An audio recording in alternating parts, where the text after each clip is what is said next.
হুরায়রা রাদিয়াল্লাহু তাআলা আনহু বলেন, রাসূল সাল্লাল্লাহু আলাইহি ওয়াসাল্লাম বলেছেন, আন-নবিয়্যু ফিল জান্নাহ ওয়া ফি রিওয়ায়াতিন আলা উখবিরুকুম মিন আহলিল জান্নাহ, আমি কি তোমাদেরকে জান্নাতীদের কথা বলে দিব না? তিনি বলছেন, পৃথিবীর মানুষ শোনো, আমি তোমাদেরকে কি জান্নাতীদের কথা বলে দিব না? কারা জান্নাতি? সাহাবীগণ বলেন, ঠিক আছে বলেন কারা জান্নাতি?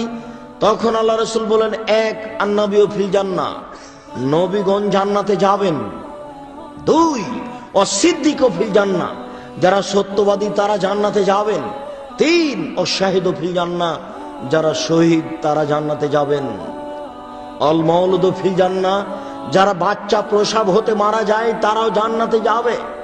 যারা বাচ্চা প্রসব হতে মারা যায় তারাও জান্নাতে যাবে। আর রাজুলু ইয়াজুরু আখাহু, ওই ব্যক্তিও জান্নাতে যাবে যে তার দ্বীনী ভাইকে দেখতে যায়। কি অবস্থায় আছে একটু দেখে আসি। শেষে এই বাক্যটি এখন আর সমাজে চলে না। এখন কে কাকে দেখতে যাবে? এখন দলীয় দাপটে একজন আর একজনের বিরুদ্ধে লেগে পড়েছে। এখন মানুষের চরিত্র হারিয়ে গেছে। দলীয় দাপটে মানুষ নিচে যেতে যেতে যেতে মানুষ এখন পশু হয়ে গেছে। মানুষের হিতাহিত জ্ঞান হারিয়ে গেছে। কে কাকে দেখতে যাবে, এই বাক্যের কত দাম হতে পারে সে কে বুঝবে?